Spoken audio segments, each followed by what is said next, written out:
일단은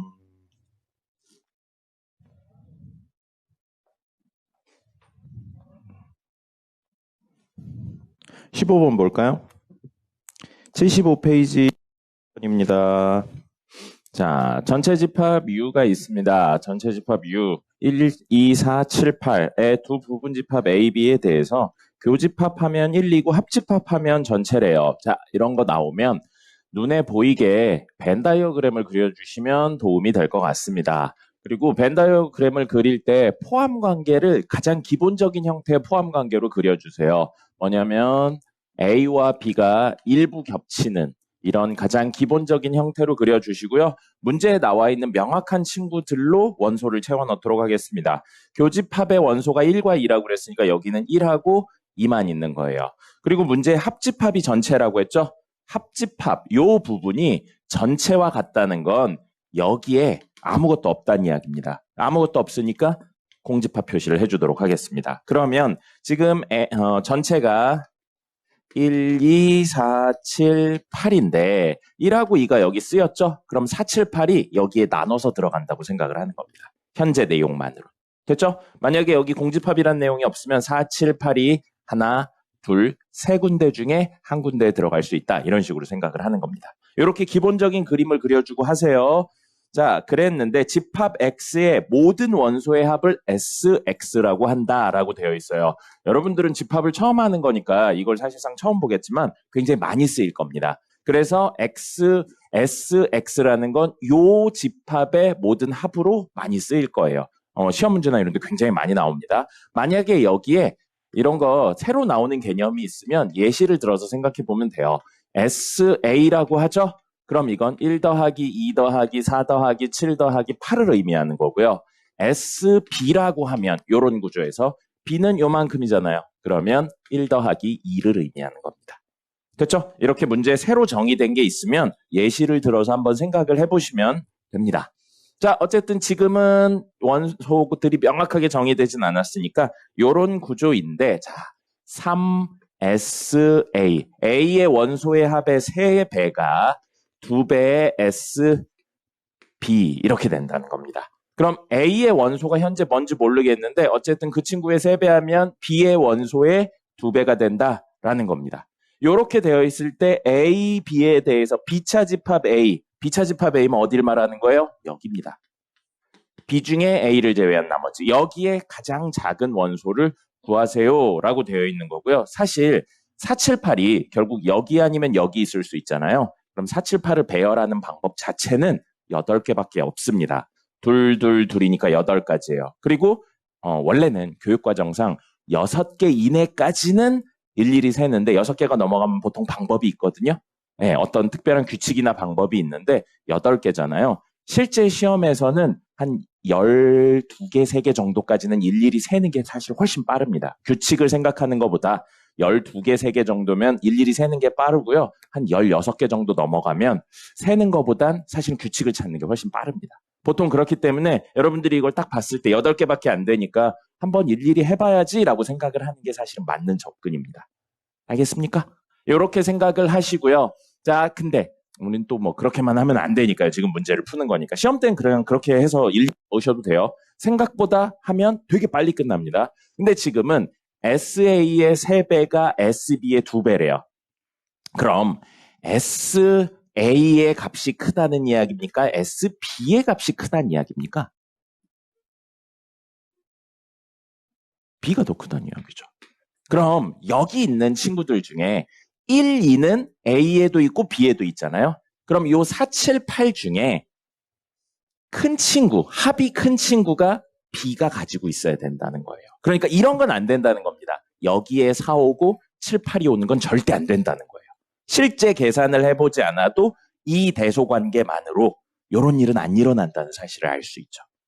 됐습니까? 그럼 이건 할 필요가 없겠네요. 그럼 이것도 안 되겠죠, 당연히. 여기에 7이 오고요. 여기에 4랑 8이 오는 것도 안 됩니다. 그리고 뭐도 안 돼요. 여기에 8이 오고요. 여기에 4랑 7이 오는 것도 안 되네요. 그죠? 이렇게도 안 돼요. 그러면 사실 B는 원소를 하나 가지는 행위는 절대 안 된다는 겁니다. 됐습니까? 네. 그러면 여기에 혼자 원소가 오는 게 없으니까 그걸 제외하면 몇 가지 안 남겠죠. 이제 그 친구들은 6개 이내니까 직접 넣어주는 거예요.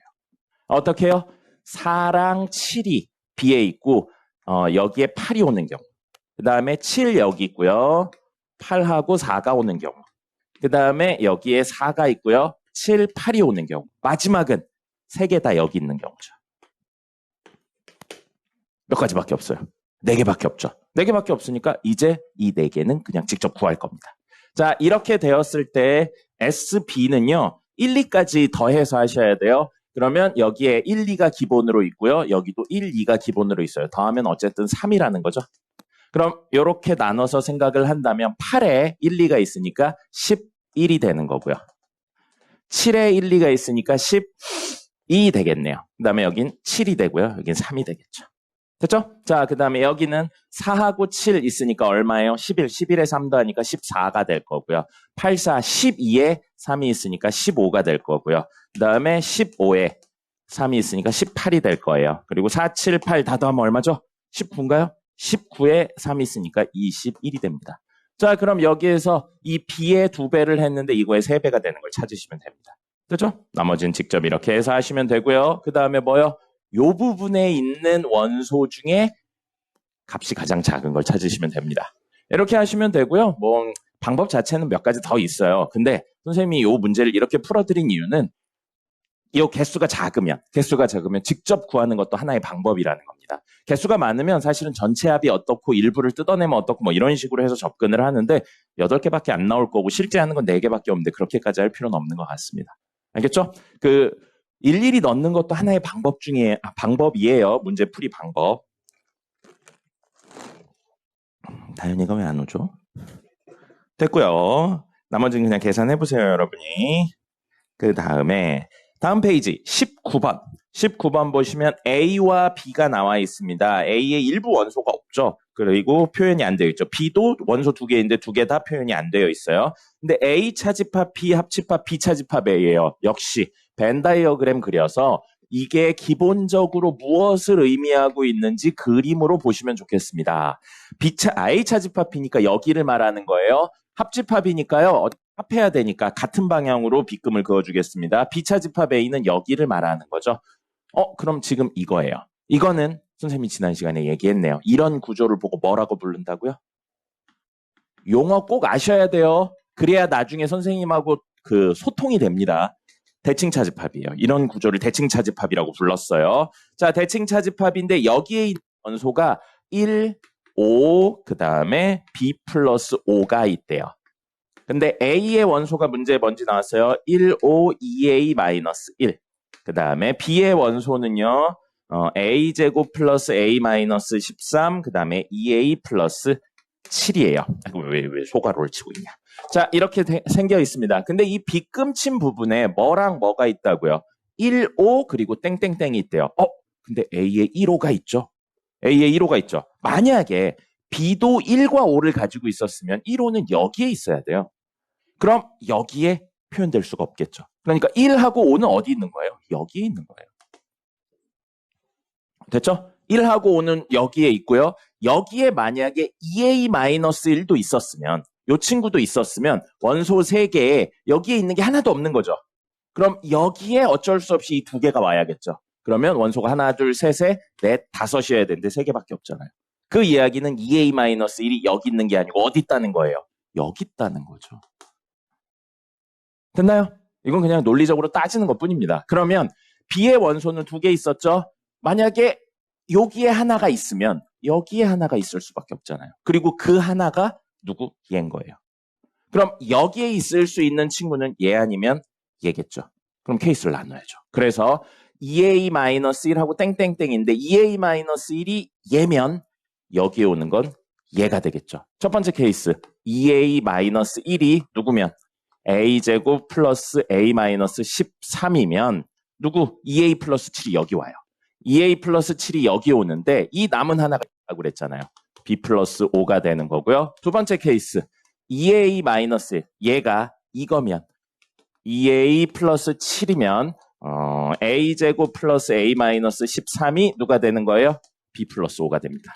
근데 이건 존재할 수가 없죠. 2a-2라고 2a 플러스 7이 같을 수가 없잖아요. 그러니까 이건 안 돼서 뭐만 되는 거예요? 이것만 만족시키는 걸 찾으시면 되겠습니다.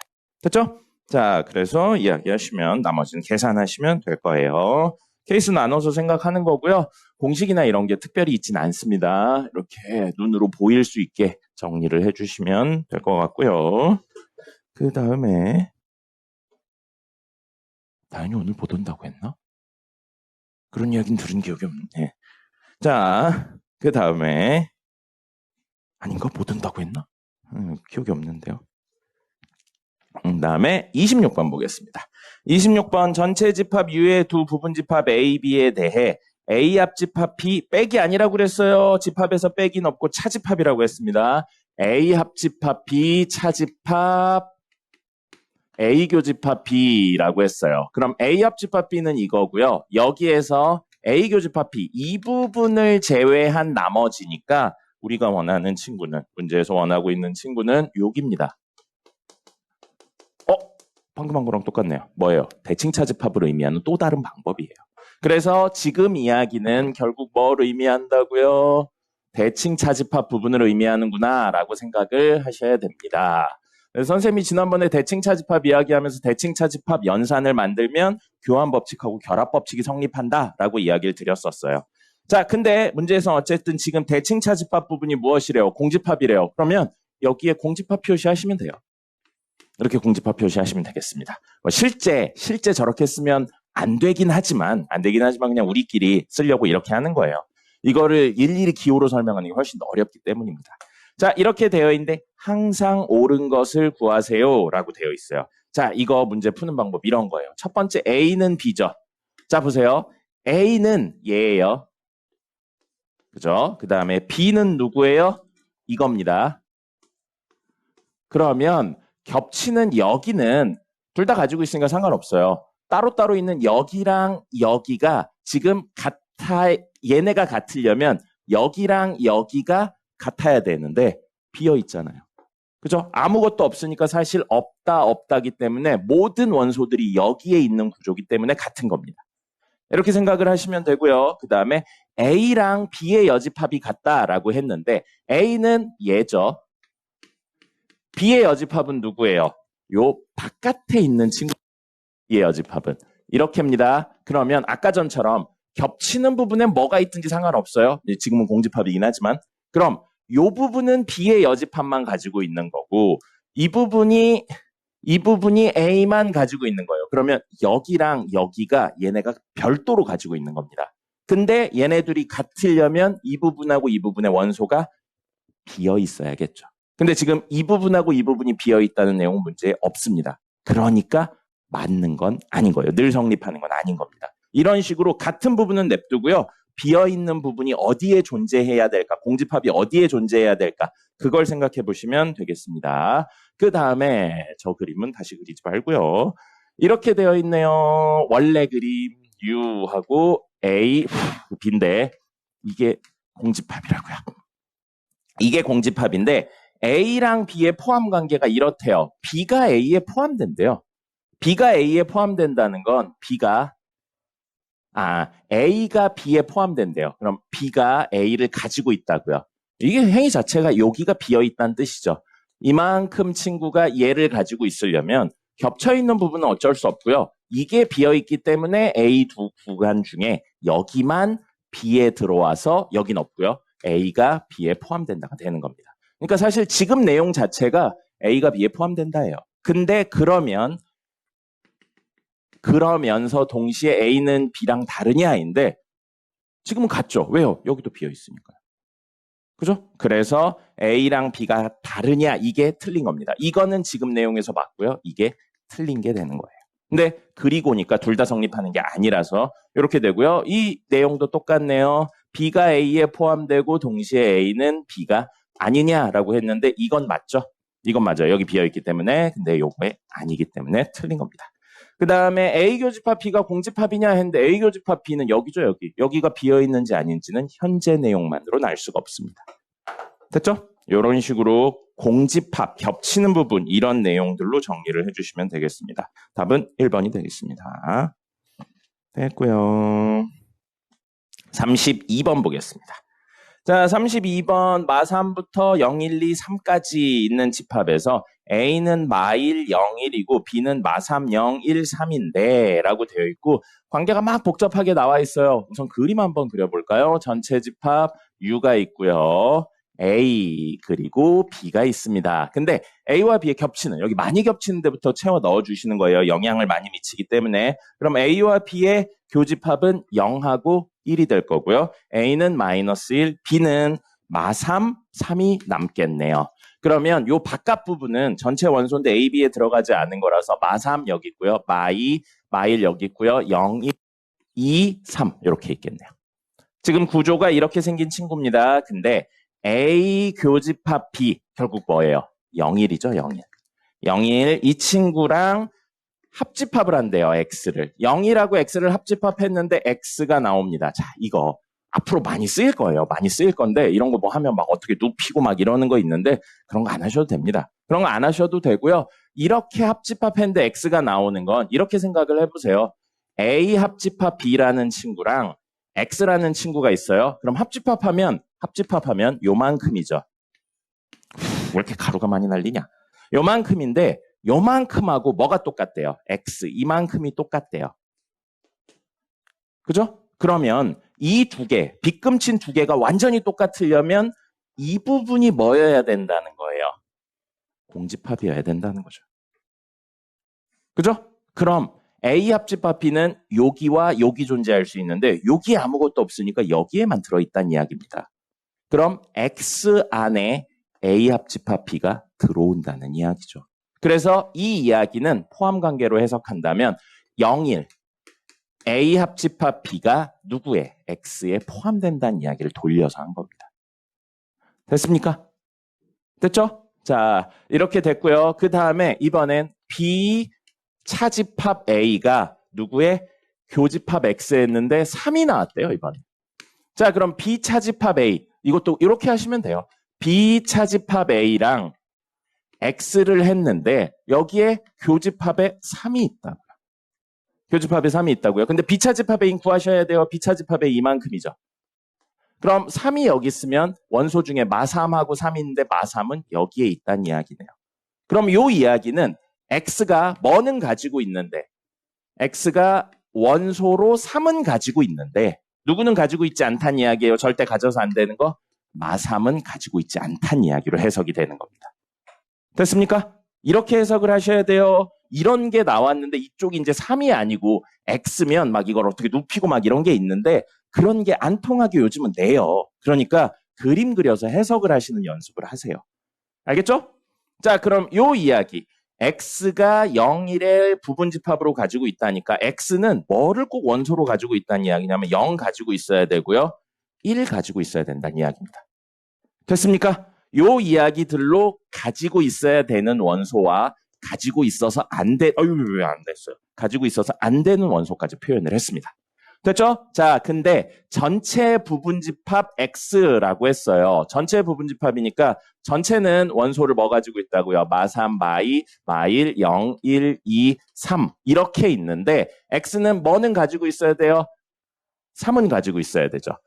마3은 가지고 있으면 안 돼요. 그 다음에 0은 가지고 있어야 되고 모기가 있냐? 1은 가지고 있어야 됩니다. 그리고 남은 친구들은 있어도 없어도 있어도 없어도 있어도 없어도 되는 거예요. 생각을 이런 식으로 하셔야 됩니다. 자, 그러면 경우의 수가 1개, 2개, 2개, 1개, 1개, 2개, 1개예요. 그럼 총 몇 가지?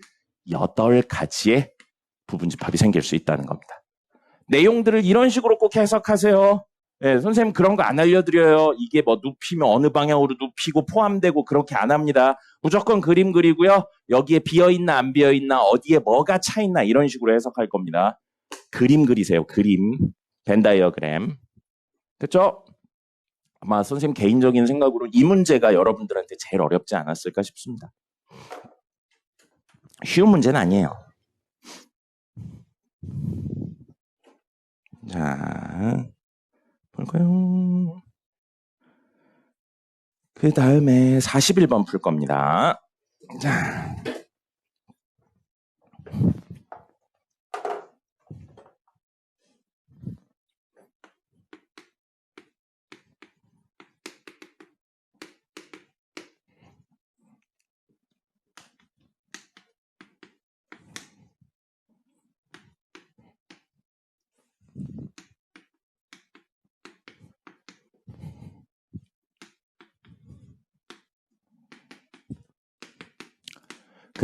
원래 이렇게 길게 나온 건 결합법칙이나 분배법칙, 드모르간의 법칙 같은 걸 이용해서 간단히 만드세요라는 의미로 나오는 거거든요. 근데 사실 상관없어요. 결론적으로 벤 다이어그램에서 어느 영역을 의미하는지만 명확하게 찾을 수 있으시면 됩니다. 벤 다이어그램 직접 그려서 그냥 하셔도 되고요. 근데 선생님이 추천하는 건 결합법칙이나 분배법칙까지는 안 써도 드모르간의 법칙은 썼으면 좋겠어요. 왜냐하면 여집합을 표현하는 게 생각보다 빡셉니다. A의 여집합이라고 하면 A 한 다음에 그걸 제외한 나머지 이런 식으로 하면 좀 영역이 많아지고 잔뜩 구했는데 마지막에 여집합 구하세요. 그러면 좀 복잡해지는 경향들이 있거든요. 그래서 드모르간의 법칙을 쓰는 게 너무 명확하게 보이면 드모르간의 법칙은 써주시는 게 좋습니다. 무슨 이야기냐면요. 요거 있죠. 너무나도 명확하게 여집합이 두 개나 있어요. 그럼 사실 얘는 드모르간의 법칙을 쓰면 A 합집합 B인데 그거에 전체 여집합 붙인 거예요. 그래서 이게 분배돼서 여집합 나왔고요. 합집합의 여집합이라 교집합이 된 거라고 생각하는 겁니다. 그렇다면 머릿속으로 이건 간단하게 그려보세요. 작게 U 있고 A, B 있는데 합집합은 이거죠. 이걸 제외한 나머지가 바깥 부분이구나 라고 생각을 하시는 겁니다.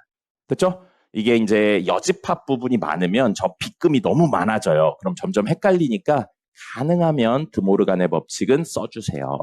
자, 그래서 바깥 부분이 뭐가 있다고요? 원소가 5가 있다는 겁니다. 첫 번째 이야기는 해석이 됐고요. 두 번째 이야기 그냥 할 거예요. 이건 B차 집합 A 뭐예요? 여기입니다. B 중에서 A를 제외한 나머지 여기에요. 그 친구랑 합집합 할 겁니다. 그럼 같은 방향으로 칠할 거예요. 근데 마지막에 칠할 거고요. 이 안이 개복잡하네요. 원래는 여기는 합집합이고 여기는 교집합이니까 분배 법칙을 써야 됩니다. 그래서 원래 아마 해설에선 이런 식으로 표현했을 거예요. 이걸 이렇게 분배하고 이렇게 분배해서 A 교집합 B 되고요. 그 다음에 합집합 B의 여집합 교집합 B인데 자기 자신과 자기 자신을 제외한 나머지에 겹치는 부분은 없습니다. 자기 자신 그리고 자기 자신을 제외한 나머지인데 겹치는 부분 없죠. 그러니까 이건 무조건 공집합이고 공집합과 누군가의 합집합은 누군가밖에 안 남아서 A교집합 B다 이런 식으로 되어 있을 텐데 굳이 이렇게 안 해도 된다고요. 물론 하면 좋죠. 하면 좋은데 굳이 안 하고요. 그냥 다 일일이 찾으셔도 됩니다. A 합집합 B의 여집합이에요. 합집합이네요. 그러면 방향 같게 해줄 거고요. A 이렇게 있죠. 그 다음에 B의 여집합이면 B를 제외한 나머지인데 합집합이니까 방향 같게. 이렇게 해주시면 됩니다. 가루가 개 많이 날리네요. 자, 이렇게 됩니다. 이거고요. 교집합이죠. 교집합 B예요. 그러면 반대 방향으로 하니까 요렇게죠. 그럼 둘의 겹치는 부분 어디예요? 여기잖아요. A 교집합 B 똑같이 나오죠. 그러니까 어느 쪽으로 하셔도 상관없어요. 선생님이 말하는 포인트는 쓸 수 있으면 쓰는데 이거 모른다고 못 푸는 게 아니라는 겁니다. 여기 벤 다이어그램 여러 번 그리시면 돼요. 자, 그럼 결국 이 친구 아니었죠.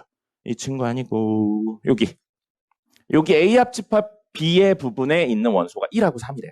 여기에 1, 3이 있어요. 자, 근데 문제의 전체는 뭐가 있다고 했냐면요. 1, 2, 3, 4, 5가 있다고. 그럼 5 빼고요. 1, 3 빼요. 2, 4가 여기나 여기에 있을 수 있다는 겁니다. 됐죠? 자, 근데 A 차집합 B라고 되어 있어요. A 차집합 B면 여기네요. 여기입니다. 여기에 원소의 모든 합을 구하세요 라고 되어 있네요. 응? 아이고 미쳤나봐요. 왜 아까 여기 빗금이 그어져 있나 했더니 이게 이거였죠. 미안해요. 이거였어요. 그리고 요게 여기였었어요. 미안합니다. 그래서 빗금을 그어놨군요.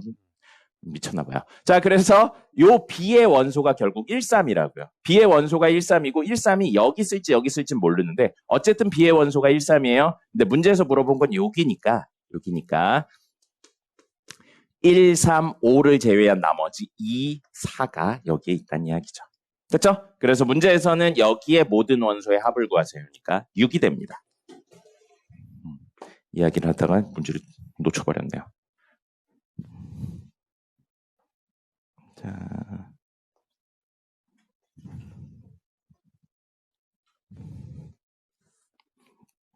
그 다음에 49번 보죠. 배수, 약수에 관련된 내용이거든요. 자, AM은 뭐냐면 M의 양의 배수래요. 그 다음에 BN은 N의 양의 약수래요. 그러면 문제에 있는 A4 그리고 A10 있어요. A10. 그럼 A니까 배수라고요. A4는 뭘 말하는 거예요? 4의 배수입니다. 그럼 4, 8, 12, 16 이런 식으로 나가요.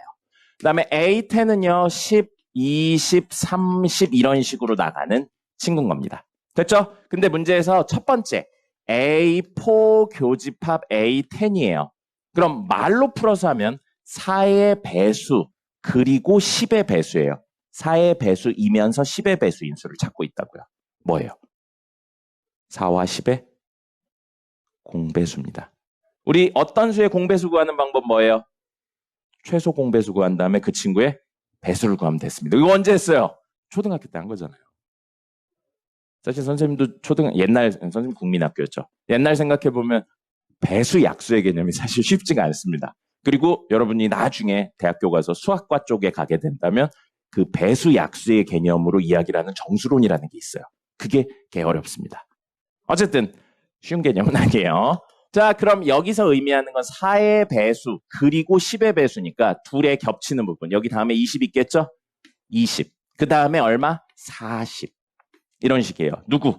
20의 배수가 되는 겁니다. 20, 40, 60. 그리고 여러분 오해하면 안 되는 게 이런 결과물이 무조건 누구의 배수 이렇게 나오진 않아요. 만약에 둘을 합집합하죠? 그러면 20의 배수가 아니에요. 합집합하면 4, 8, 10, 12, 16, 20 이런 식으로 나오는 거예요. 누구의 배수도 아닌 형태가 나옵니다. 알겠죠? 네, 그러니까 꼭 이게 배수가 나온다 이렇게 생각하시면 안 돼요. 또는 두 개의 약수 이렇게 합집합, 교집합 했었을 때 누구의 약수가 나온다 이런 건 아닙니다. 요즘 문제는 그렇게 안 나와요. 어쨌든 직접 구해보니까 이런 식으로 나온다는 사실을 알았어요. 20의 배수니까 얘를 뭐라고 써도 되겠어요?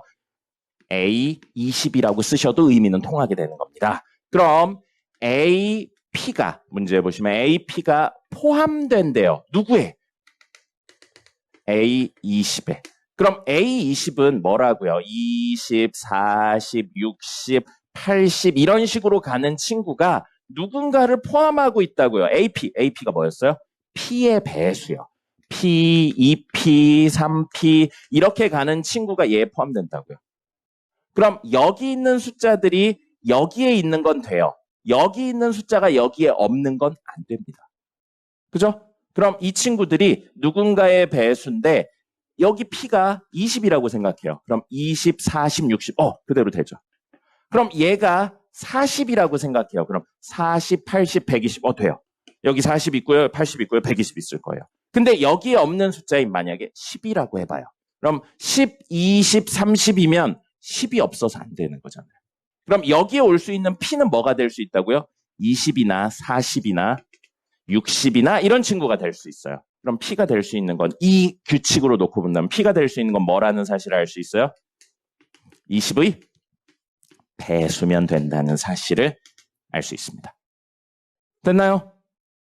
외우지 마세요. 외우면 뭐 좋긴 하죠. 근데 외워서 안 풀리는 문제들이 요즘 무조건 나옵니다. 그래서 선생님이 이거 특별히 설명 안 드린 거예요. 해보시라고요. 이렇게.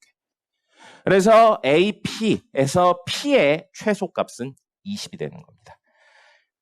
약수도 한번 해보세요. 약수도 직접 써서 해보세요. 그러면 어떤 식으로 흘러가서 규칙성이 무엇인지를 찾아내실 수 있을 겁니다.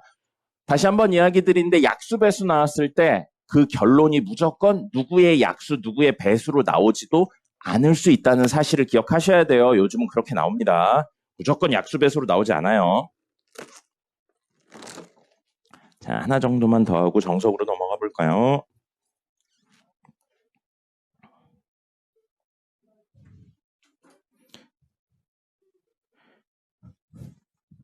우리 선생님 기억이 맞으면 66번은 했었죠? 선생님이 아마 수업 시간에 풀어드렸던 걸로 기억합니다. 맞죠? 66번은? 66번 빼고요. 그러면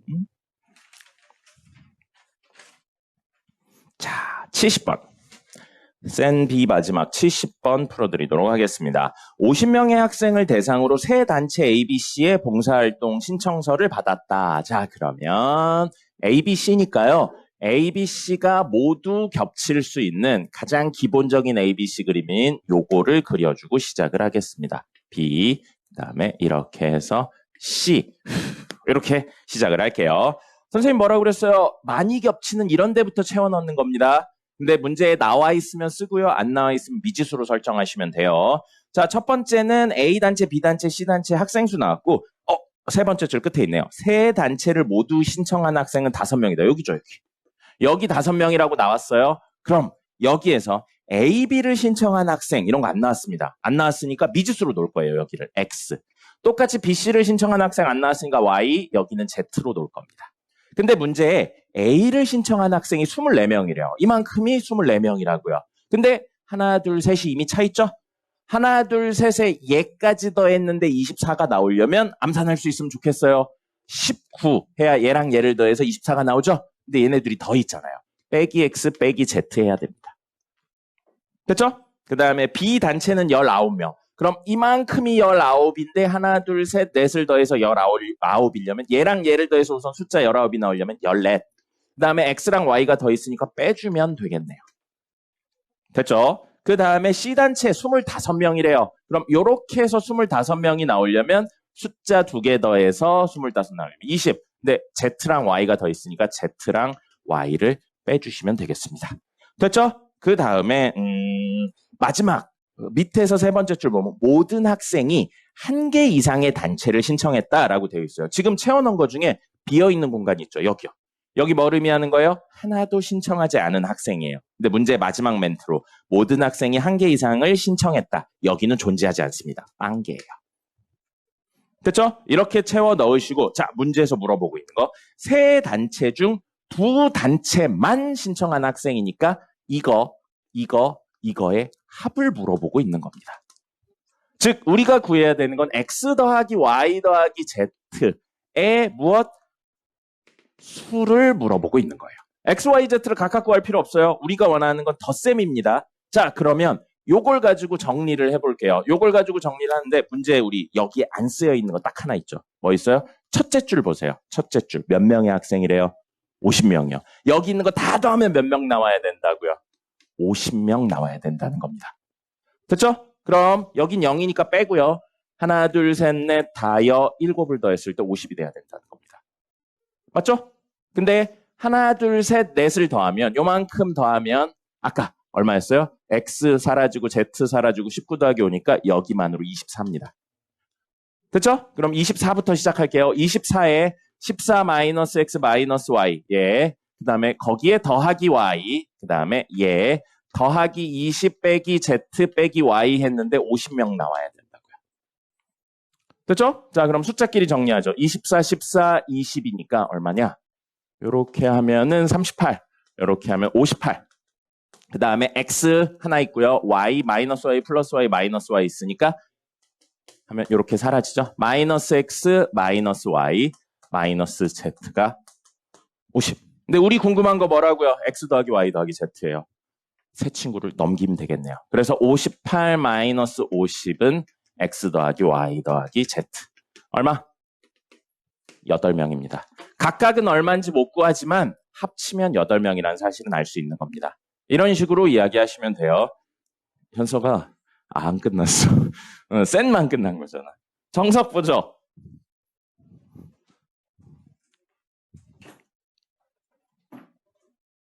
정석 한 문제 내지 두 문제 풀 수 있겠네요. 정석 6단원.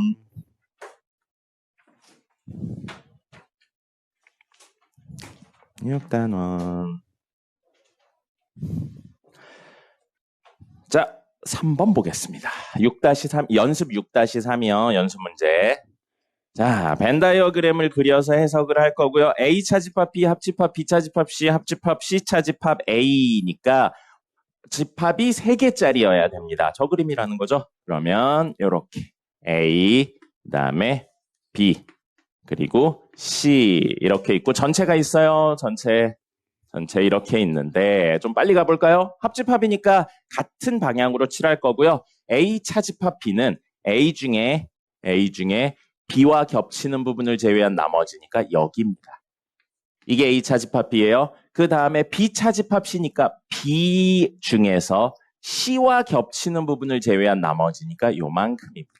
같은 방향으로 칠하고 있죠. 그 다음에 C 차집합 A는요. C 중에서 A와 겹치는 부분을 제외한 나머지니까 여기가 됩니다. 그러면 여기 가운데 부분을 제외하고 나머지네요. 됐죠? 근데 문제에서 이게 뭐라고 나왔어요? 공집합이요. 그러면 지금 여기에 원소가 하나도 없다고요. A는 하나, 둘, 셋, 네 개의 영역에 있을 수 있었거든요. 근데 이 세 개의 영역이 없대요. 그럼 사실 A가 모두 여기에 있는 겁니다. B도 하나, 둘, 셋, 넷에 원래 있을 수 있었는데 2번 조건으로 이 세 개가 없으니까 B는 여기에만 있는 거예요. C도 똑같이 4개였는데 없으니까 여기만 있어요. A와 B와 C의 위치가 모두 여기네요. 지금 이야기는 돌고 돌고 돌았지만 A랑 B랑 C가 같은 거라는 이야기인 겁니다. 됐어요? 자, 그래서 첫 번째 줄에 있는 내용이 요게 되는 거고요. 그 다음부터는 뭐 직접 하시면 됩니다. C 교집합, B 차집합, A의 여집합, 차집합 B라고 되어 있는데 모두 뭘로 바꾸면 돼요? A랑 B랑 C랑 똑같으니까 A로 바꾸면 되겠죠.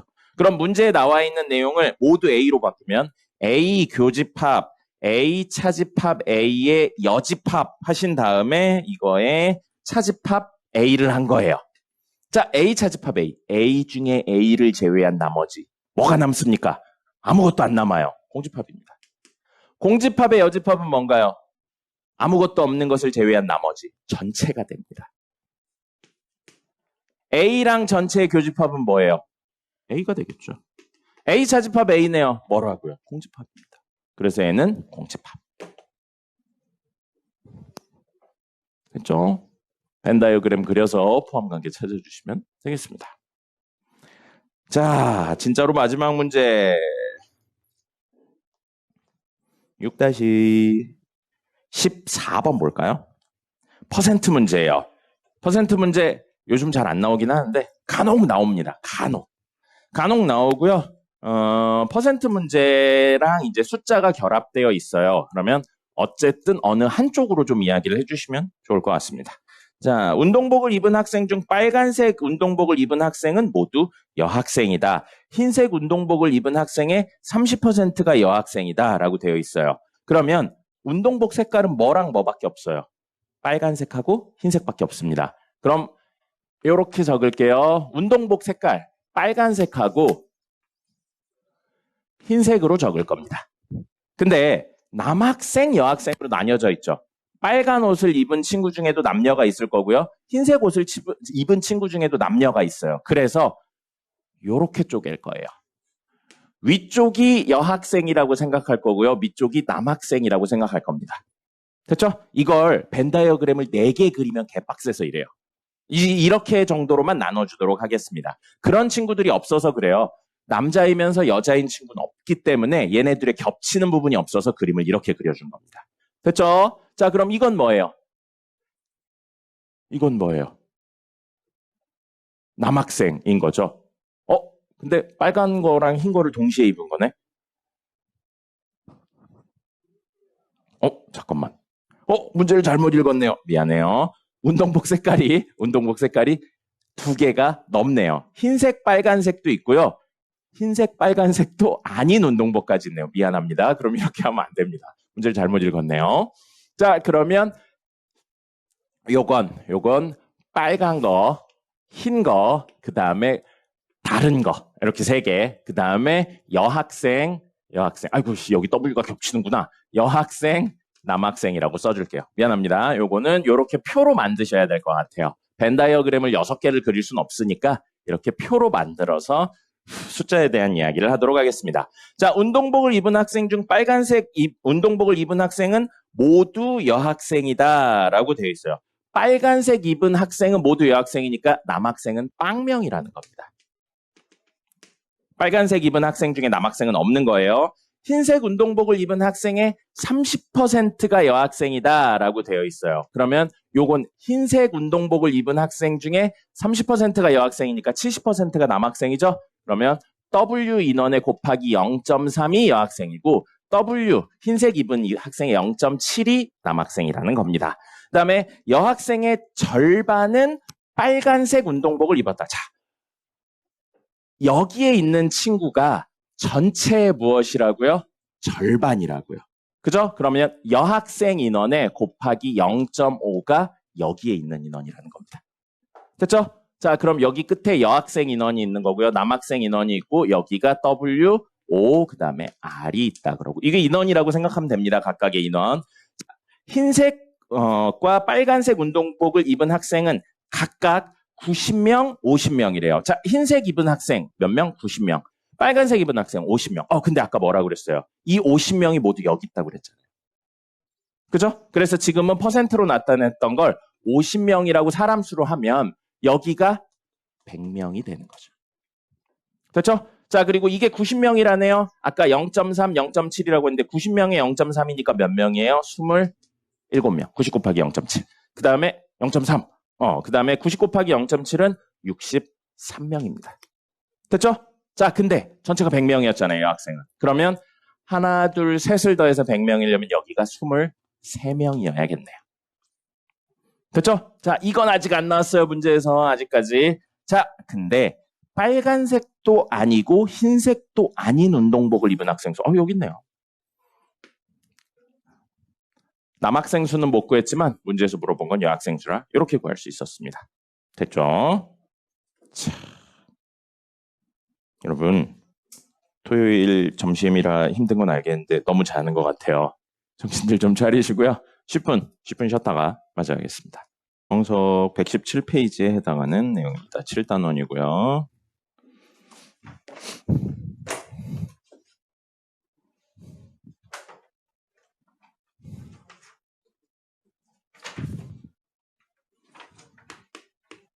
명제.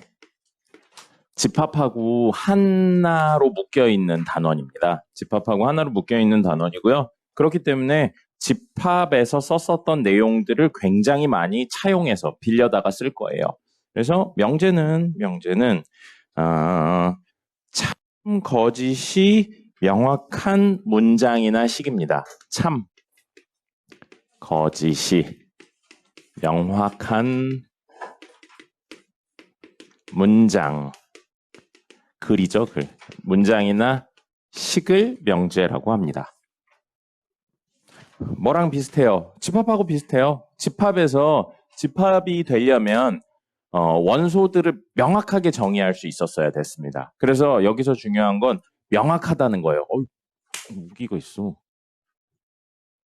야씨, 무슨 11월 초인데 모기가 있냐, 아직도.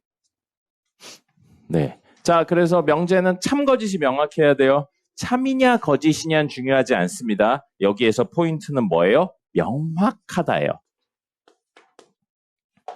모두가 그렇게 이야기할 수 있어야 됩니다. 뭐예요?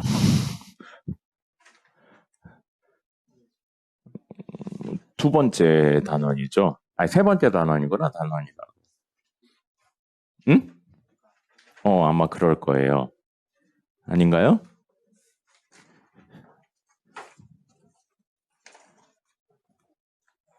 이번에 과제로 해오는 게 6단원이었잖아요. 이렇게 과제를 안 했어요. 여기다 적어야 되는데 여기 뒤에다 적으세요. 네. 자, 그래서 중요한 건 뭐라고요? 명확하다는 게 중요합니다. 명확하다. 그럼 여기에 있는 진짜 옛날 스타일이다. 정석에 있는 거. 저 꽃은 참 아름답구나. 이건 명확하지가 않죠. 네. 꽃이 아름답다는 건 명확한 행위가 아니에요. 그렇기 때문에 이런 건 명제가 아닙니다. 그럼 위에 있는 것처럼 이는 사의 약수다. 너무 정석적이네요. 이는 사의 약수이다. 이거 맞나요? 이가 사의 약수인가요? 맞습니다. 그죠? 그런데 조금 바꿔서 사는 이의 약수이다. 맞아요, 틀려요? 틀리죠. 하지만 중요한 건 뭐라고요? 참인지 거짓인지, 맞는지 틀린지가 명확하다고요. 그럼 이건 참인 명제라고 부르고요. 이건 거짓인 명제라고 부르는 겁니다. 알겠어요? 그래서 참거짓이 명확해야 된다고요. 나는 잘생겼다. 참인가요? 거짓인가요? 알 수 없나요? 알 수 없죠. 그럼 이런 건 뭐라고 부르는 거예요? 명제라고 부르지 않는 겁니다. 나는 우리 반에서, 잘 들으세요. 나는 우리 반에서 키가 가장 크다. 명제일까요? 명제가 아닐까요? 나는 우리 반에서 키가 제일 큰지가 참인지 거짓인지가 명확하죠. 그죠? 그럼 명제인 거예요. 근데 나는 우리 반에서 키가 큰 편에 속한다. 크다의 기준이 불명확하잖아요. 가장 크다랑 크다에 속한다는 다른 겁니다. 그래서 이럴 때는 뭐가 되는 거예요? 명제가 아닌 게 되는 겁니다. 알겠죠? 자, 그러면 명제는 참거짓이 명확한 친구를 명제라고 하는데 우리는 요걸 가지고 무슨 이야기를 할 거냐면 조건이라는 이야기를 할 거예요. 자, 조건. 조건은 뭐냐면요. 미지수에 따라 참, 거짓이 결정되는 똑같아요. 나머지는 문장이나 식입니다.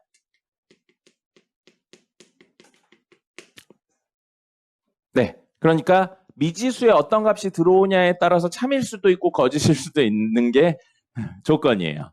역시 예를 들어서 x는 4의 약수이다. 이렇게 했어요. 근데 만약에 이건 참거짓이 현재 명확하지 않아요. x값에 따라 바뀌니까 명제는 아니에요. 근데 x가 1이야. 그럼 1은 4의 약수이다. 맞아요? 틀려요? 맞죠? 참일 수도 있는 거잖아요. 들어온 값에 따라서. 근데 x가 이번엔 3이야. 3은 4의 약수이다. 맞아요? 틀려요? 틀리죠. 이렇게 미지수 x에 따라 참일 때도 있고 거짓일 때도 있는 걸 우린 뭐라고 부른다? 조건이라고 부릅니다. 그럼 진리집합이라는 게 있어요. 여기서 진리는 참이라고 생각하시면 됩니다. true예요, true. true를 모아놓은 집합이에요. 그래서 조건을 참으로 만드는 원소를 모아놓은 거예요. 자, 요걸로 해보죠. x는 4의 약수다 라고 되어 있죠. 1 넣으면 참이에요, 거짓이에요? 참입니다. 2 넣으면 참이에요, 거짓이에요? 참이에요. 4 넣으면 참이에요, 거짓이에요? 4는 4의 약수다. 맞죠? 1, 2, 4 말고 또 있나요? 없죠.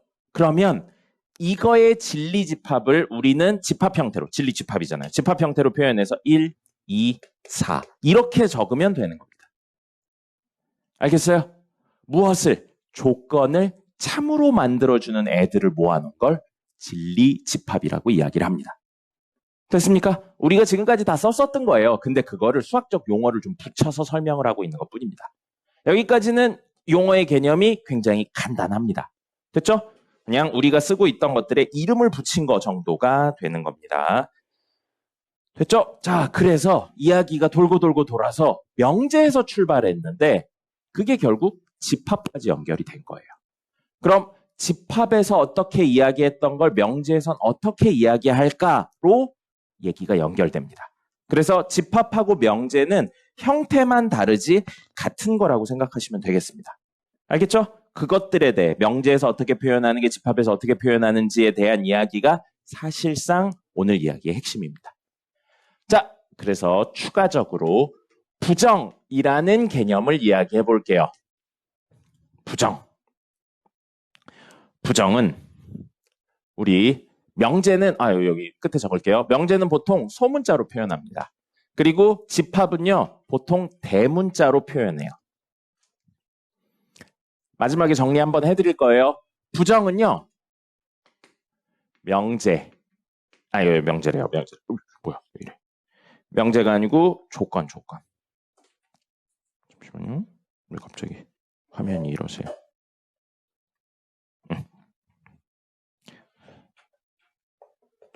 자, 명제가 아니고 조건이 아니다를 의미하는 게 부정입니다. 그래서 기호로는 어떻게 쓰냐면요. 앞에 물결을 적어요. 물결 표시하고 뒤에 명제 이름을 적습니다. 명제나 조건 이름을 적어요. 그럼 요게 읽을 때는 뭐라고 읽냐면요. 아니다죠? not P라고 읽으시면 됩니다. 됐나요? 자, 그래서 이게 아닌 나머지예요. 근데 우리 뭐라고 그랬어요? 이야기가. 집합하고 연결하셔야 돼요. 그럼 P의 진리집합이요. 진리집합을 라지 P라고 놓는다면 not P의 진리집합은 무엇이 되냐면요. 이걸 집합 형태로 표현하면 우리가 집합에서 배운 것 중에 여집합과 같은 의미가 됩니다. 우리 여집합이 뭐였어요? 이것을 제외한 나머지죠. 그죠? 그래서 부정은 사실은 아니다의 의미보단 이것을 제외한 나머지의 의미가 되는 거예요. 그리고 우리 배운 적 있어요. 크다를 부정하면 뭐가 되나요? 크다를 부정하면. 일상생활에선 크다를 부정하면 뭐가 되냐면 작다가 돼요. 맞죠? 우리 크다의 반대 뭐야? 부정하면 뭐야? 작다가 되거든요. 근데 수학에서는 아니에요. 크다를 부정하면 자 보세요. 대소관계는 세 종류가 있어요. 크다, 작다, 같다가 있습니다. 근데 크다를 부정, 아니다라고요. 그럼 뭐가 남아요? 작다랑 같다가 남죠. 그래서 크지 않다는 작거나 같다가 돼요. 근데 이걸 집합으로 표현하면 뭐라고요? 크다가 있어요. 그것을 제외한 나머지는 뭐예요? 작거나 같다가 되는 거죠. 그래서 부정의 의미, 수학에서 부정의 의미는 집합에서의 뭐랑 똑같다고요? 여집합의 개념하고 똑같은 겁니다. 그러니까 일상생활하고 수학에서 쓰는 용어가 조금 다른 느낌으로 가는 거예요. 잘생겼다의 반대가 뭐예요? 잘생겼다를 부정하면 뭐예요? 못생겼다죠? 아니라고요. 수학에서 잘생겼다를 부정하면 뭐가 되는 거예요? 잘생기지 않았다가 되는 겁니다. 그럼 뭐도 들어가는 거예요, 사실은? 평범하게 생긴 것도 들어가는 거예요. 돈이 많다를 부정하면 뭐예요? 일상생활에서 돈이 없다, 돈이 적다죠. 근데 수학에선 돈이 많다를 부정하면 뭐가 돼요? 돈이 많지 않다가 되는 겁니다. 알겠어요? 부정의 의미는 반대라는 개념보단 정확하게 여집합의 의미로 해석을 하셔야 됩니다. 알겠죠? 네. 됐고요. 그 다음에 이건 명제도 부정할 수 있고 조건도 부정할 수 있는데 보통 조건을 부정합니다. 자, 그래서 여기에 무엇이냐면 또는 그리고가 있어요. 또는 하고 그리고 있거든요. 이렇게 나와서 가져가면 되지 않습니까? 왜 그렇게 밑으로 가요? 자, 또는 하고 그리고가 있는데 이것도 역시 뭘로 바꿔서 이야기를 하는 거예요? 집합으로 바꿔서 이야기하는 거예요. 다이렉트로 가보죠. 집합에서 집합이래. 명제에서 조건에서 P 또는 Q라고 이야기를 해요. 소문자로 적는다고 그랬죠? 조건하고 명제는 소문자로 적어요. P 그리고 Q. 왜 대문자로 적고 있어? Q 이렇게 돼요. 그럼 이걸 무슨 형태로 표현할 거냐면 진리집합 형태로요. 집합 형태로 표현한다면 요 소문자 P는 대문자 P가 되고요. 소문자 Q는 대문자 Q가 됩니다. 똑같은 이유로 P, Q가 되고요. 또는 자, 우리 집합의 연산 기호 중에 얘 또는 얘를 의미하는 기호가 있었어요. 뭐 있었나요? 합집합이에요. 그리고 P 그리고 Q. 얘 그리고 얘를 의미한 즉 둘의 겹치는 부분을 의미하는 기호가 있었죠. 뭐예요? 교집합입니다. 됐습니까? 자, 그럼 두 이야기를 섞어볼게요. 앞에 잠깐만 봐주세요. 두 이야기를 섞어볼게요. 우리 P 교집합 Q가 있는데 그거에 여집합을 붙였어요. 기억납니까? 이거 보고 뭐라고 불렀어요? 드모르간의 법칙이라고 불렀죠. 이게 뭐처럼 보인다고 그랬어요? 요렇게 분배되는 것처럼 보인다고 그랬죠. 그래서 P의 여집합, Q의 여집합 되고요. 자, 이게 사실상 드모르간이었어요. 교집합을 여집합 씌우면 뭐처럼 보였어요? 합집합이라고 그랬죠. 그럼 사실 얘는 얘랑 같아요. 그럼 이걸 집합으로 명제로 표현해보죠. P 그리고 Q 있는데 전체를 여집합했어요. 여집합하고 똑같은 거 뭐라고요? 부정. 그럼 전체를 부정하죠? 그럼 뭐랑 똑같냐면요. P의 여집합 뭐예요? not P. 됐죠? Q의 여집합 뭐예요? not Q. 또는이죠. 또는 뭘로? 합집합이죠. 뭘로? 또는 말을 바꿔서 했네요. 이렇게 돼요. 그럼 우리 알 수 있는 거 있어요. 부정을 하면 그리고는 뭘로 변한다고 생각하면 된다고요? 또는이에요. 그럼 우리 알 수 있는 거. 그리고와 또는은 무슨 관계라고요? 서로 부정관계예요. 그리고를 부정하면 또는이 되고요. 또는을 부정하면 그리고가 되는 겁니다. 그렇게 생각을 하시는 거예요. 알겠습니까? 그래서 사실은 드모르간의 법칙이 여기에서 이렇게 쓰인다고 생각을 하시면 되겠습니다.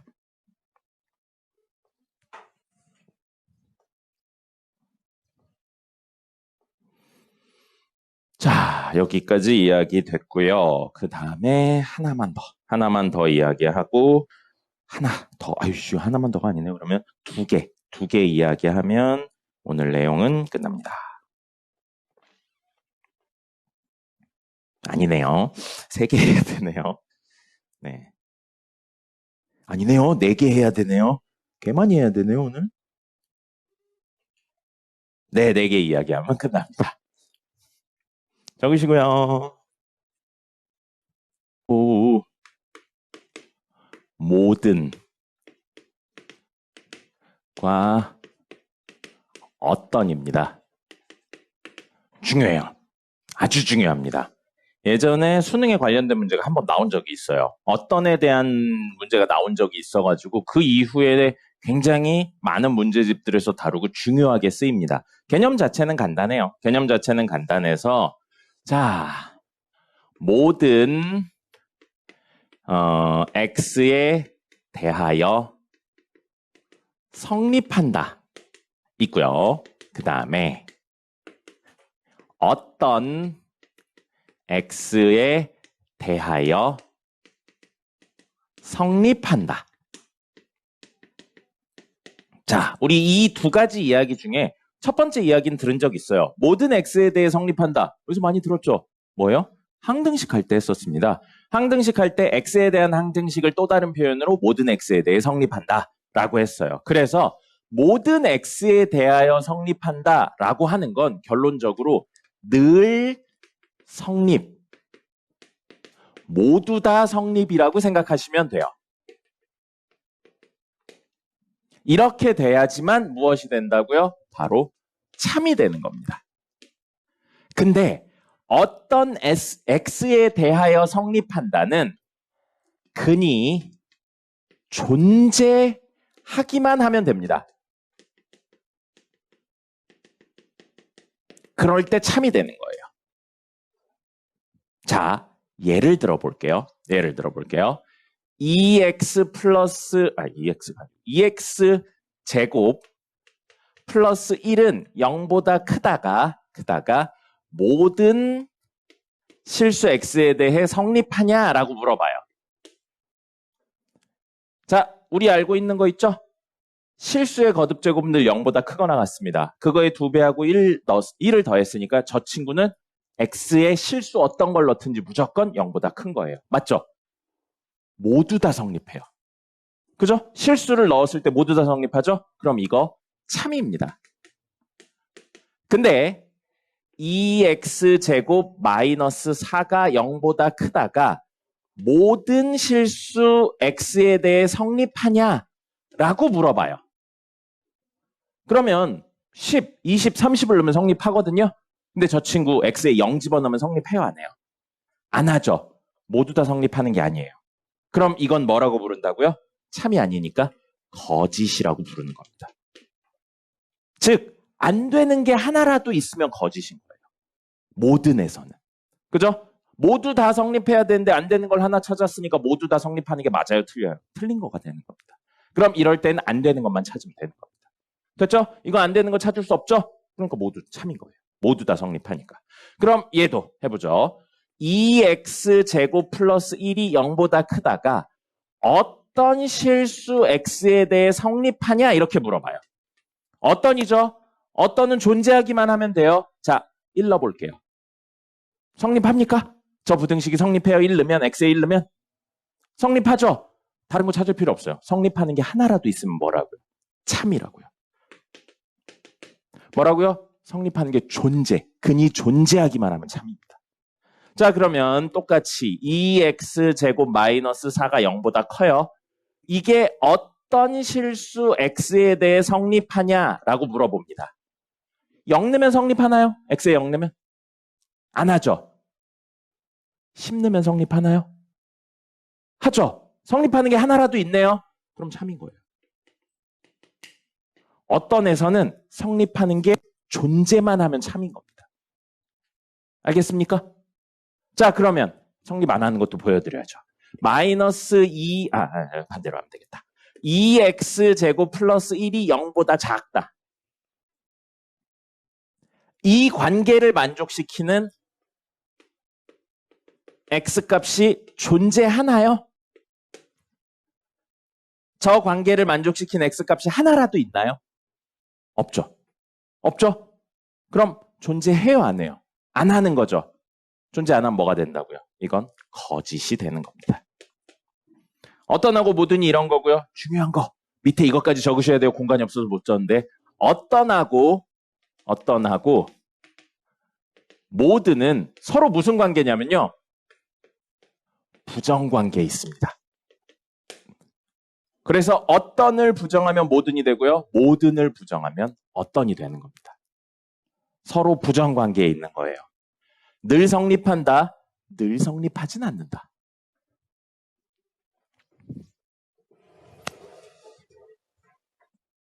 네 개 중에 하나 했어요. 마음이 막 급하네요. 두 번째 이야기입니다. 가정과 결론이에요. 우리 알고 있는 그 가정과 결론 맞습니다. P이면 Q이다 라고 이야기할 거예요. 그럼 앞에 있는 친구를 우리 뭐라고 불러요? 뭐뭐이면 일어나지 않은 거죠? 가정이죠. 그리고 뭐뭐이다. 이게 뭐예요? 결론이죠. 근데 사실 우리말에서는 잘 안 쓰죠. 뭐뭐이면 뭐뭐이다. 이게 영어식 표현이죠. 선생님 느끼기에는 영어를 그냥 그대로 번역한 것 같습니다. 자, 그래서 P면 Q이다. 이게 말이에요. 명제에서 말이고 이걸 기호로 표현하면 이렇게 되는 겁니다.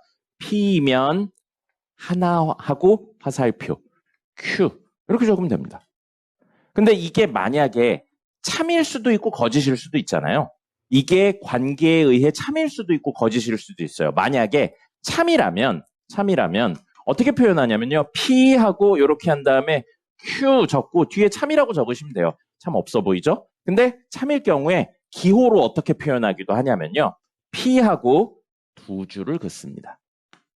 그 다음에 Q인 거예요. 한 줄만 있으면 이게 참인지 거짓인지 몰라요. 근데 두 줄로 되어 있으면 뭘 의미하는 거라고요? 참인 걸 의미하는 겁니다. 그럼 거짓을 이야기하려면요. 거짓을 이야기하려면 어떻게 하면 되겠어요? P하고 Q 한 다음에 뒤에 없어 보이게 거짓 이렇게 적어도 돼요. 근데 P하고 Q 한 다음에 이렇게 하시고요. 이걸 뭘로? 이렇게 하셔도 됩니다. 근데 보통 이건 잘 안 쓰긴 해요. 보통 참인 거에 대해서 많이 다루기 때문에. 됐죠? 그럼 아까 이야기로. 이렇게 명제에 대해서 표현하면 꼭 뭘로도 바꿔서 생각해야 된다고 그랬어요. 집합. 진리집합으로 바꾸면 이게 뭐를 의미하냐면요. 자, 라지 P, 진리집합이니까 라지 Q 하시고 요렇게 포함관계에 있는 게 됩니다. 즉, 이 관계를 만족해야지만 참이라고 부르는 거예요. 그럼 이건 뭐겠어요? 라지 P, 라지 Q인데 이렇게 하고요. 이렇게 하면 되겠죠. 됐나요? 그래서 P면 Q이다가 참이 되려면 P가 Q의 부분집합일 때 참이 되는 겁니다. 알겠죠? 자, 이거 일상생활에서 쓰는 용어랑 느낌이 조금 달라요. 느낌 조금 다르니까 그냥 외워주시면 되고요. 아주 간단한 예를 설명드려 볼 테니까 이해가 되면 이해를 하시고 이해가 안 되면 그냥 결론만 외우셔도 크게 상관없습니다. 자, 뭐냐면 점수로 해볼까요? 점수로 할 거예요. 어떤 반들의 모임을 잡아놨는데 요렇게요. 이렇게 있습니다. 그래서 여기에는 수학이 100점이고요. 영어가 100점인 친구인 거예요. 그리고 요 바깥은요. 수학은 100점인데 영어가 90점인 친구인 거예요. 이렇게 이야기하면 될까요? 안 된다. 이렇게 하면 안 된다. 안 된다. 안 돼. 이렇게 이야기하지 말고 이렇게 이야기를 해볼까요? 선생님이 정확히 이 업계는 모르지만 모델이 되고 싶어요. 모델이 되려면 선생님이 알기로는요. 키가 커야 돼요. 그죠? 그리고 모델이 되려면요. 머리가 작아야 됩니다. 그리고 그렇다고 해서 모두 모델이 되는 건 아니에요. 모델이 되려면 키도 크고 머리도 작은데 그 중에 일부만 모델이 되는 겁니다. 근데 반대로 생각해 볼게요. 모델이면 당연히 머리도 작고 키도 큰 거예요. 맞죠? 그럼 보세요. 키가 크면 모델이다 라고 이야기해요. 맞아요? 틀려요? 틀리죠? 키가 크면 A면 소문자로 A면 C이다. 틀리죠? 근데 모델이면 키가 크다. 맞아요? 틀려요? 맞죠? 이렇게 해요. 그럼 이거 포함관계로 놓고 보면 C가 A에 포함되고 있잖아요. 그죠? 이럴 경우에 뭐가 된다고요? 참이 된다. 즉 여기 있는 친구면 밖에 있는 친구이다. 안에 있는 친구면 밖에 있는 친구이다라고 이야기하면 참인 겁니다. 근데 밖에 있는 친구라고 안에 있는 친구가 되냐라고 이야기하면 아니라는 거예요. 알겠죠? 이건 아닌 거고 이게 맞는 겁니다. 됐죠? 그렇기 때문에 가정이 포함되는 친구고 결론이 더 넓은 친구라면 이런 관계라면 우린 그걸 참이라고 이야기를 하는 겁니다. 알겠죠? 자, 결론이 더 크다 정도로만 생각하셔도 충분하겠습니다. 이게 가정과 결론이 되겠습니다. 적으세요. 볼까요? 자, 오늘의 세 번째 이야기. 명제의 역과 대우. 자, 이렇게 조건을, 이거 조건이에요. P라는 조건, Q라는 조건인데 가정 결론 형태로 쓰죠? 그러면 참인지 거짓인지가 명확해집니다. 맞죠? 참인지 거짓인지 명확해졌어요. 그럼 이런 형태를 보고 뭐라고 불러도 되는 거예요. 명제라고 불러도 되는 겁니다. 알겠습니까? 조건은 명제가 아니에요. 근데 이렇게 씀으로써 조건 두 개를 뭐뭐이면 뭐뭐이다로 씀으로써 참거짓이 명확해졌기 때문에 요 형태는 명제가 됩니다. 그럼 우리 이야기는 지금 거기서 출발할 거예요. 어떤 명제가 있어요. 근데 그 명제가 가정과 결론 형태로 이루어진 명제입니다. 됐죠? 자, 근데 이 명제가 현재 참인지 거짓인지 몰라요. 그래서 화살표가 한 줄입니다. 근데 이 친구의 가정하고 결론의 위치를 바꿔볼게요. 가정하고 결론의 위치를 바꿔서 Q이면 20% 부러졌다. Q이면 P다라고 적어요. Q이면 P다라고 적으면 Q이면 P다. 이렇게 적으면 이걸 보고 우리 뭐라고 부를 거냐면 원래 친구의 원래 가정 결론 형태의 위치를 바꿨어요. 이런 걸 우리는 수학 용어로 역이라고 부릅니다. 역이라고 불러요. 역이 들어가는 사자성어가 있죠. 이거 거의 모든 수학 선생님들이 그 이야기할 때 합니다. 역이 들어가는 사자성어 있어요. 너와 나의 위치, 역할을 바꿔서 생각한다. 뭐예요? 역지사지하죠. 그 할 때 역이에요. 근데 역이라는 말 자체가 뒤집다의 의미입니다. 알겠습니까? 네. 그 다음에 이 친구를 역을 한 다음에 무언가를 할 거거든요. 근데 그 무언가 있죠. 무언가가 옛날에는 용어가 있었어요. 근데 교육과정 개정으로 뭘 이런 것까지 가르쳐 해서 사라졌어요. 근데 선생님은 설명상의 편의를 위해서 설명은 할 겁니다. 뭐냐면 이 가정 결론 조건들의 부정을 합니다. 그럼 not P가 되고요. not Q가 돼요. 이렇게 조건들을 모두 부정해서 가정과 결론을 모두 부정하는 걸 우리 뭐라고 부르냐면 이라고 부릅니다. 저 이자는 다를 이자를 쓰는 거예요. 다를 이자를 쓰는 건데 교육과정에서 사라졌어요. 그래서 이를 직접적으로 물어보는 문제는 안 나옵니다. 근데 그 설명상의 편의를 위해서라고 했죠. 왜냐하면 어떤 명제를 역을 취하고 이를 취해요. 즉 위치를 바꾸고 부정을 합니다. not Q이면 not P다. 이런 걸 보고 우린 뭐라고 부를 거냐면 여기서 여기를 가는 걸 보고 대우라고 부릅니다. 됐나요? 근데 순서에 상관은 없어요. 역을 취하고 이를 취하나 이를 취하고 그거의 앞 뒤를 바꾼 역을 취하나 같습니다. 그래서 사실 이렇게가 무슨 관계냐면 역이에요. 그리고 이렇게가 역입니다. 그리고 이렇게가 뭐예요? 이고요. 이렇게 관계가 서로 이에 있습니다. 됐죠? 그럼 보세요. 이 친구를 이를 취하고 역을 취해요. 맞죠? 이 친구를 이를 취하고 부정을 붙이고 역을 취해요. 앞뒤로 바꿔요. 그럼 얘랑 얘도 서로 역을 취하고 이를 취하고 역을 취한 관계니까 대우 관계라고 볼 수 있겠네요. 됐습니까? 이렇게 서로 역이 대우 관계가 있는 겁니다. 다시 말씀드리지만 이는 직접적으로 물어보진 않아요. 자, 그럼 이렇게까지 쓰고서 제일 중요한 게 뭐냐면 이거예요. 이거는 이후에도 계속 나옵니다. 그러니까 어렵지 않으니까 꼭 기억해야 돼요. 뭐냐면 원래 명제와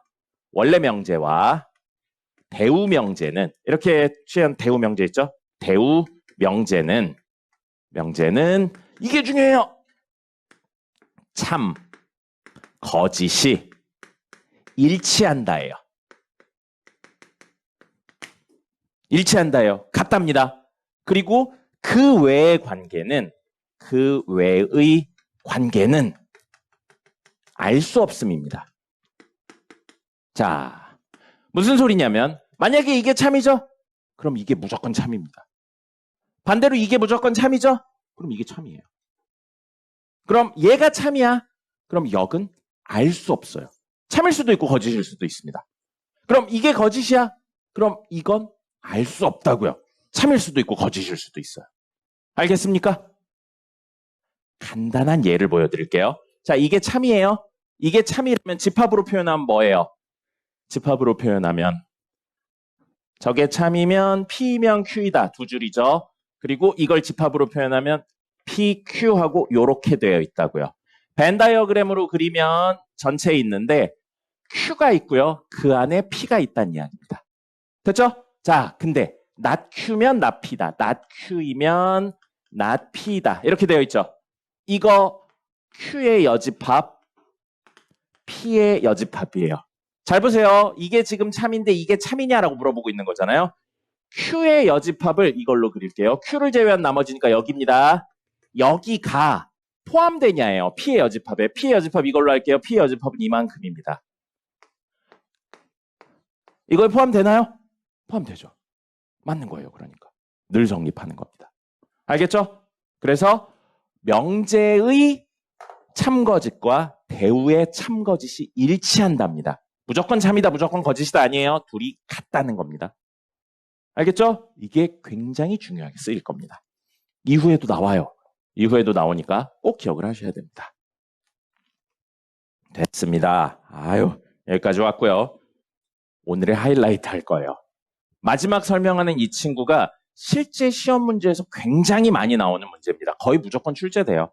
개수의 문제일 뿐이지 출제가 안 되진 않습니다. 그래서 그거까지 이야기해 보도록 할 텐데 시간이 개 없네요. 최대한 해보죠. 적으세요. 사실 이 얘기하려고 여기까지 온 거예요. 그렇게 생각하셔도 될 정도로 굉장히 중요한 영역입니다. 자, 앞에 보세요. 필요 조건과 충분 조건입니다. 사실 번역이 조금 잘못된 거긴 해요. 우리 평상시에 쓰는 용어 형태랑 조금 다른 느낌으로 번역을 좀 잘못한 거긴 한데 이게 용어 설명을 하고 옛날에 해봤더니 오히려 더 헷갈려 하더라고요. 일상생활에서 쓰는 거랑 수학에서 쓰는 용어의 개념이 조금 달라서 그래요. 그러니까 그냥 외우겠습니다. 너무 깊게 안 들어가고 외울 거예요. 결론만 외우셔도 크게 상관이 없기 때문입니다. 그리고 선생님이 원래 외울 때 유치하게 외우는 거 별로 안 좋아하거든요. 이유를 다 따지고 이런 걸 좋아하는데 이건 어쩔 수가 없어요. 너무 이유를 따지고 그랬더니 애들이 더 헷갈려해서 아주 유치하게 외울 겁니다. 아주 유치하게 외울 거예요. 그러니까 결론만 쏙 가져가세요. 자, 필요 조건, 충분 조건 이야기를 할 거고 모든 이야기는 가정 결론 형태 명제로 시작을 합니다. 그래서 P면 Q이다. 이 얘기를 하는 거고요. 이게 지금 참이라고 생각을 하고 이야기를 할 거예요. 참일 때만으로 다루는 거예요. 거짓일 때는 필요 조건, 충분 조건 이야기하지 않습니다. 자, 그럼 참이니까 기호로 표현하면 P 적고 중요한 거라 크게 적고 있어요. PQ 한 다음에 참이면 어떻게 한다고요? 화살표를 두 줄로 합니다. 됐죠? 이런 관계예요. 이런 관계일 때, 자, 여기입니다. 이걸 P가 무엇인지 Q가 무엇인지 중심으로 해설을 하는 거예요. 그래서 P는, 이런 관계일 때 P는 무슨 조건이라고 이야기를 하는데, 무슨 조건이냐면 바로 충분 조건이에요. 의미 자체로는 이런 행위를 하기에 충분하다의 개념으로 쓰는 건데 그렇게 설명 안 할 거라고요. 그리고 Q는 땡땡 조건이다 라고 이야기를 하는데 여기 들어갈 게 뭐겠어요? 당연히 필요 조건입니다. 필요 조건이에요. 자, 선생님 유치하게 외운다고 그랬죠? 선생님 이런 거 설명하는 거 창피하니까 딱 한 번만 잘 들으세요. 화살을 맞았어요. 그럼 뭐가 나죠? 화살 맞아본 적 없죠? 화살 맞으면 뭐가 나요? 그래서 필요 조건입니다. 됐죠? 선생님 유치한 거 별로 안 좋아하는데 어쩔 수가 없어요. 화살을 맞는 게 무슨 조건이라고만 생각하면 돼요? 필요 조건입니다. 길게 이야기 안 할 거예요. 더 헷갈려요. 화살을 맞는 게 필요 조건. 그럼 화살을 쏘는 건 무슨 조건이겠어요? 두 개밖에 없으니까. 충분 조건이요. 그렇게만 생각해 주세요. 유치하지만 어쩔 수 없어요. 자, 그럼 생각해 볼게요. 여기 구조에서 뭐라고 했냐면 Q는 필요 조건이다. 무슨 뜻이에요? Q는 화살을 맞았다예요. 누가 쐈는지를 가운데 표현해야 됩니다. 근데 그걸 우리는 이렇게 약속해서 쓰기로 했어요. 뭐라고 하냐면 뭐뭐이기 위한 이라고 표현을 쓸 겁니다. 그리고 여기 적어주는 건 뭐예요? 화살을 쏜 애가 누군지를 적어줄 겁니다. 그럼 여기도 마찬가지예요. P는 충분 조건이잖아요. 화살을 쐈다는 뜻이에요. 누가 맞았는지를 가운데 적을 겁니다. 그걸 역시 뭐뭐이기 위한이라고 쓸 거예요. 이거 고정적인 멘트예요. 그러면 여기에 이제 적는 게 뭐라고요? Q, P. 그럼 이게 무슨 뜻이에요? P가 화살을 쐈다고요. 그게 누가 맞았다고 왜 이렇게 글씨가 안 써지냐? 쐈다고요. 그게 Q가 맞았다예요. 이렇게 해석이 되는 겁니다. 됐어요? 그럼 이건 뭐겠어요? Q가 필요 조건이니까 Q가 맞았다예요. 그리고 누가 쐈다고요? P가 쐈다인 겁니다. 이렇게 해석이 되는 겁니다. 됐습니까? 같은 의미인데 해석만 이렇게 하는 것뿐이에요. 됐어요? 됐죠? 자, 그러면 다른 버전 하나만 하고 쉬었다가 마저 할게요. 뭐냐면 not P가 Q 이렇게 적혀 있어요. 두 줄이니까 참이죠? 그럼 이걸 어떻게 설명할 거냐면 not P는 무슨 조건인가요? 그리고 Q는 무슨 조건인가요? 이렇게 설명을 할 거라고요. 화살 맞은 거 누구예요? 여기에서 화살 맞은 거. Q죠? 그럼 Q가 무슨 조건이라고요? 필요 조건이에요. Q는 여기에 뭐라고 적어요? 필요 조건이라고 적는 겁니다. 그럼 필요 조건이 아닌 친구는 화살을 쐈으니까 무슨 조건이라고 적으면 돼요? 충분 조건이라고 적으면 돼요. 근데 가운데 뭐 적자고요? 누가 쐈는지 누가 맞았는지를 적으면 되는 겁니다. 근데 그걸 어떻게 표현한다고? 뭐뭐이기 위한이라고 표현하는 거예요. 그럼 Q는 필요 조건이고 Q 썼어요? 남은 거 not P죠. 그럼 not P 이기 위한이라고 적으면 되는 겁니다. 그럼 여기는요. 충분 조건. 화살을 쐈다는 거죠. 누가 맞았는지 가운데 적으면 돼요. Q 이기 위한. 요 이야기로 이렇게 두 개로 나눠서 생각할 수 있는 겁니다. 됐습니까? 쉬었다가 마저 이야기하죠. 쉬세요.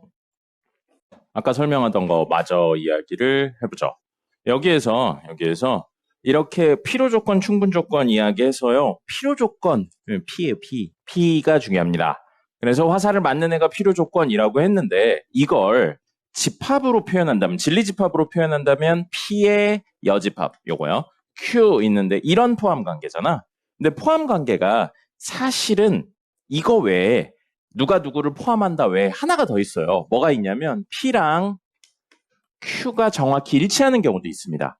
이럴 때는 서로가 서로의 필요 조건이면서 충분 조건이라고 볼 수 있어요.